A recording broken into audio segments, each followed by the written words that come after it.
January 6th, and Donald Trump prosecutor Jack Smith just sat down for an interview with MS Now's Nicole Wallace. I just finished watching it, and I have some thoughts. I have a lot of thoughts.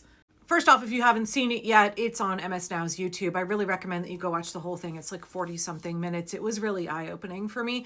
Not just did it give me much more of an insight into the personality and character and skill of Jack Smith, and how he was not properly utilized by the Department of Justice. He was brought on far too late. I know he was prosecuting other cases in The Hague before he got involved, but just how we have these folks in our government, civil servants who have dedicated their careers to defending the Constitution and upholding the rule of law on behalf of the American people.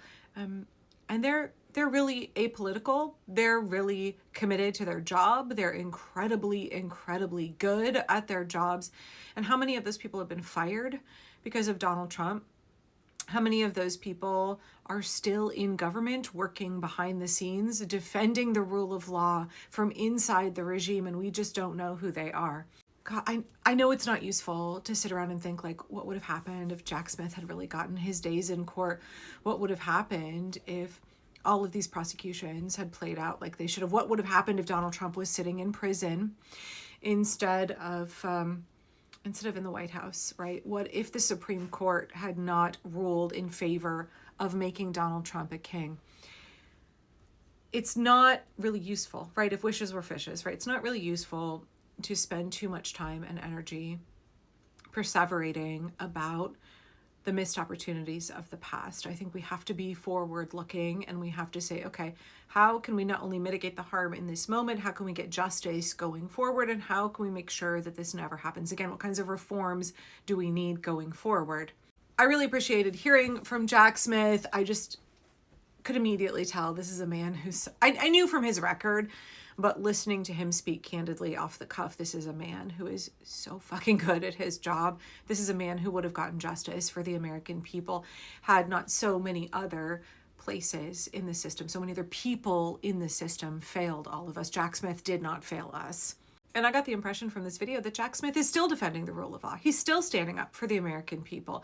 He has now dedicated his work to defending those who are targeted by the regime. His colleagues, the people who worked under him, prosecutors, members of the FBI who investigated Donald Trump for his many crimes, those folks have been fired, harassed, subjected to just the most horrific treatment by the regime, because the Department of Justice now functions as the Department of Injustice. It is weaponized by Donald Trump's personal attorney, Todd Blanche, to try and get revenge, right? To try and punish anybody who would dare stand up against Donald Trump and all of his corruption and all of the corrupt people who work for him. So Jack Smith is on this tour, I guess, trying to speak out in defense of prosecutors and federal agents who've been fired and targeted, and letting people know that these are good people, and there are still good people working for the federal government right now. Not everybody inside Trump's regime is on his side. Remember, Donald Trump has only been in office since January of 2025, and there are career civil servants who got into this line of work because they care about justice, they care about the Constitution, they care about the American experiment, and they are not motivated by politics. They are motivated by integrity and the rule of law, and those folks are still there. I know that Pete Hegseth has fired a bunch for the military. I know that Kash Patel has done his damnedest to fire a bunch from the FBI. I understand there has been a lot of purging that has been happening. That happens in any corrupt government where they want to get rid of folks who will uphold the rule of law, who will not turn a blind eye or participate in the corruption that Donald Trump and his cronies are currently doing, and however much more they hope to do in the future. But there are still good people in those positions. And I know early on when I talked about civil resistance, early back in 2025, when I was talking about civil resistance and how we all have to do what we can to chip away at the pillars of support, and that we need to remember that we have friends everywhere, we have allies everywhere, including inside the government.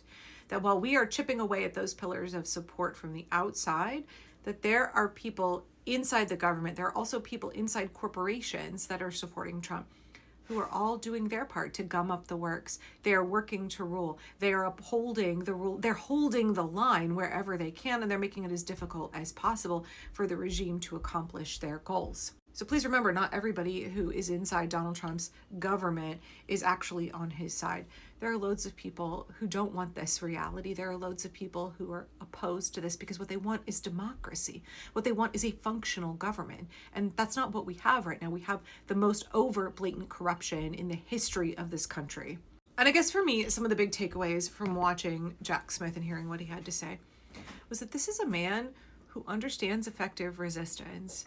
I just put out a video on my main channel about how Stephen Miller and the regime are right now targeting trans folks and disabled folks especially hard.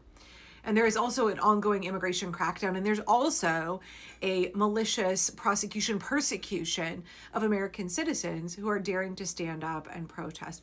The folks in Prairie Land, the folks in Minnesota, for example. And all of that escalation targeting of those who are vulnerable and have less power, that's intentional. That's a classic fascist playbook. And the way that we counter what they're doing, the way that we disrupt the escalation, the progression of their authoritarian goals is that we don't let them take those people, right? We don't let them destroy the rights of those people. We hold the line, not just for ourselves. It's not self-defense. It's solidarity. It's defense of our neighbors. It's defense of trans Americans. It's defense of disabled Americans. It's defense of immigrants. It's defense of anybody that the regime is trying to come for. And so to hear Jack Smith say that he feels that his mission right now is to speak out and stand in solidarity with and defend people who are civil servants in the federal government who are being targeted by Donald Trump, I was like, oh, this man gets it. Obviously he gets it. This man understands what effective resistance is. We're not abandoning anybody. We're making sure that we stand up for and speak out for and do whatever we can to protect people that the regime is trying to destroy.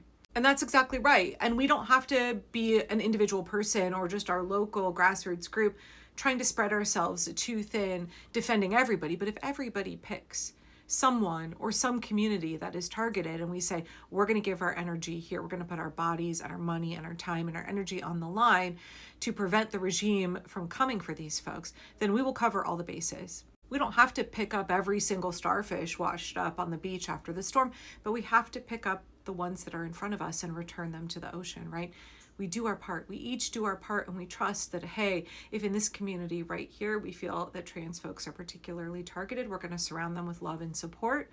Then we trust that our neighbors and friends over here are going to focus on some other marginalized group. Maybe it's disabled folks. Maybe it's kids on Medicaid.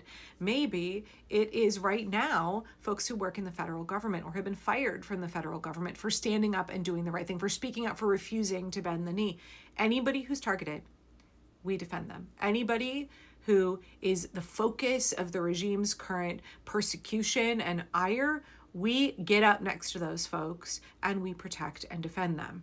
That's how you successfully prevent a regime from cementing power. Because once they strip away the rights from, once they imprison, once they ruin the lives of all of those vulnerable people, they're not going to be content with that. They've now set a precedent and they're going to come for you, right? It is the first they came for poem. That poem is not some work of fiction. It is a lived reality for anybody in a fascist regime, anybody living under an authoritarian regime. And so the way that you subvert their advancement, the way that you thwart their advancement is you say, no, we're not going to let you. There's not going to be any first they came for. We're going to stop you right there. We're not going to let you go for anybody else. We're not going to let you go for these folks. But because the regime is coming for so many different groups at once, then it's up to us to decide who we focus on and trust that there are good people everywhere in this country who will pick other folks to stand up for. Solidarity means that we have each other's back. Who keeps us safe? We keep us safe. And now is that time. And I so appreciated that Jack Smith understands that and was communicating that to a giant audience in his interview with Nicole Wallace. And then not only that, he was expressing concern about the midterms. He was talking about who in various places around the country can do the job of holding the line for democracy there. So how do we come around those folks, secretaries of state, election officials? How do we come around and bolster them, shore them up so that they can stand up and find the courage to do the right thing? This is what solidarity is. We all have each other's backs. We all support each other. We get our strength from each other. We have that collective power, and that's how we're going to topple the fascists. We're not going to let them pick us off one by one. So it was very affirming to hear Jack Smith understand that and be living that out right now, because that's the way that we get through this.